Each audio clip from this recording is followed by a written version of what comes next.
नमस्कार, स्वागत है आपका डिकोड न्यूज में। हाल ही में राज्यसभा और लोकसभा में 3 नए फार्म बिल्स पास हुए, जिसके बाद से तीनों बिल्स को लेकर सरकार की कड़ी आलोचना की जा रही है। पंजाब, हरियाणा और कर्नाटका के राज्य मिलकर इन फार्म बिल्स के खिलाफ सड़कों पर उतर आए हैं। यही नहीं, विपक्ष दल से लेकर कई कलाकारों तक ने इन फार्म बिल्स के खिलाफ अपना विरोध जताया है। इन सब के बाद भी राष्ट्रपति रामनाथ कोविंद द्वारा तीनों फार्म बिल्स को मंजूरी मिल चुकी है। आइए जानते हैं इन नए फार्म बिल्स के बारे में। पहला है the farmers produce trade and commerce promotion and facilitation 2020, जिसे आप APMC बाईपास भी कह सकते हैं। इसके अनुसार किसान को छूट दी गई है कि अब वो सिर्फ सरकारी मंडियों में ही नहीं बल्कि प्राइवेट कंपनीज को भी फसल बेच सकता है। इसमें जो मिडिलमैन का काम करते हैं उन्हें हटाकर किसान सीधे प्राइवेट कंपनी को सही दाम पर फसल बेच सकता है। देखा जाए तो इन मिडिलमैन का हटना छोटे किसानों के लिए राहत की बात है, क्योंकि किसी प्राइवेट कंपनी को अपनी फसल बेचने के लिए जो कमीशन किसान को मिडिलमैन को देनी पड़ती थी वो अब नहीं देनी पड़ेगी, जिससे उस छोटे किसान को ज्यादा मुनाफा होगा। सरकार के मुताबिक ये बिल किसानों को ज्यादा से ज्यादा खरीदार देने में सक्षम है। इसके जरिए खरीदार बिना किसी लाइसेंस के या लिमिट के किसानों से फसल खरीद सकता है। इससे खरीदारों में कंपटीशन बढ़ने से किसानों को अपनी फसल पर बेहतर दाम मिल सकते हैं। दूसरा बिल जो पास किया गया है वो है द एसेंशियल कमोडिटीज अमेंडमेंट 2020, जो एग्रीकल्चर से जुड़े बिजनेसेस को बिना किसी लिमिट के फूड स्टॉकिंग करने की आज़ादी देता है।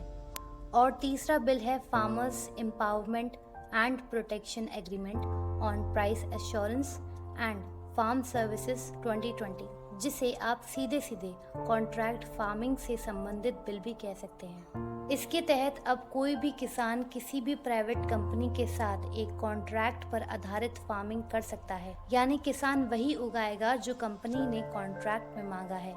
साथ ही किसान को डील के अनुसार तय राशि भी मिलेगी। और यहाँ एक बेहद अच्छा कदम ये है कि दोनों पक्षों में अगर विवाद पैदा हो तो किसी भी सूरत में प्राइवेट कंपनी रिकवरी के तौर पर किसान की जमीन नहीं हड़प सकता। तो यहाँ सवाल ये आता है कि अगर ये तीनों ही बिल किसान को फायदा देने में इतने सक्षम हैं, तो इनका विरोध क्यों हो रहा है? पहला कारण है कि किसान को डर है कि कहीं प्राइवेट कंपनियां मंडी में फसल बेचने की प्रथा खत्म न कर दें। प्राइवेट कंपनियों पर किसान को रत्ती भर भरोसा नहीं है, और होगा भी कैसे? प्राइवेट कंपनियां हमेशा अपना ही फायदा देखती हैं। हालांकि ऐसा कहीं नहीं लिखा गया है कि भारत सरकार APMC को बंद कर देगी, और ना ही ऐसा कहीं लिखा गया है कि किसान को सब्सिडी नहीं दी जाएगी। अगर APMC जारी रहेंगी तो किसान को इससे सही दाम मिलने का फायदा होगा। अगर कोई किसान किसी प्राइवेट कंपनी को अपनी फसल भी बेचता है तो किसान मंडी के दाम पर या उससे ज़्यादा भी बेच सकता है, पर कभी भी उसे मंडी के दाम से कम पर अपनी फसल को बेचना नहीं पड़ेगा। दूसरा कारण है कि अगर कोई प्राइवेट कंपनी बिना किसी बाधा या सीमा के अनाज या किसी और फसल को स्टोर करना शुरू कर देगी तो इससे काला बाजारी और होर्डिंग बढ़ सकती है। आपको यहाँ ये भी बता दें कि सरकार वॉर, नेचुरल डिजास्टर या फेमाइन जैसे संकटों में कुछ फूड आइटम्स का सप्लाई भी रेगुलेट कर सकती है। साथ ही अगर महंगाई ज़्यादा बढ़ जाएगी तो भारत सरकार दोबारा स्टॉक पर लिमिट लगा सकती है। अगर सरकार महंगाई बढ़ने पर फूड स्टॉकिंग पर लिमिट लगा भी दे, तब भी आम जनता को काफ़ी समय तक महंगाई की मार को झेलना पड़ेगा। तीसरा विरोध का कारण कॉन्ट्रैक्ट फार्मिंग से संबंधित है। हालांकि ये कोई नई बात नहीं है।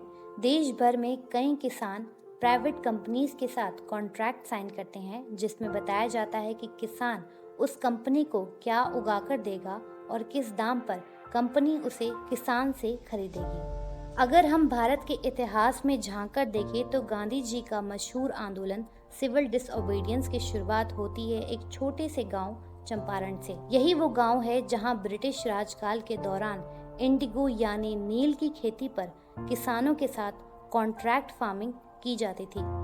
पर ब्रिटिश कंपनी की नज़रअंदाजी और क्रूर नीति के कारण कॉन्ट्रैक्ट करने वाले किसानों का जीना दुश्वार हो गया था। अब एक किसान, खासकर छोटे किसान को प्राइवेट कंपनीज की दांव पेच नहीं पता होते, जिससे कॉन्ट्रैक्ट में किसान के खिलाफ लूप होल्स होने का खतरा बना रहता है। आपको बता दें कि कॉन्ट्रैक्ट में डिस्प्यूट होने पर किसान के लिए निष्पक्ष कंसिलिएशन बोर्ड बनाया जाएगा और अगर 30 दिन के अंदर डिस्प्यूट खत्म नहीं हुआ तो दोनों ही पार्टीज सब डिविजनल मजिस्ट्रेट को अपील कर सकती हैं। पर इस कानून के तहत डिस्प्यूट को लेकर किसान सिविल कोर्ट में भी जा सकता है या नहीं, ये साफ नहीं किया गया है। तो देखा जाए ये तीनों ही कानून किसानों को ट्रांसपेरेंसी यानी पारदर्शिता नहीं दे पा रहे हैं। सरकार को ऐसे गंभीर मुद्दों पर राजनीति ना करते हुए अन्नदाता का सम्मान करना चाहिए। अगर किसान आज परेशान है तो कल पूरे देश को होना पड़ेगा,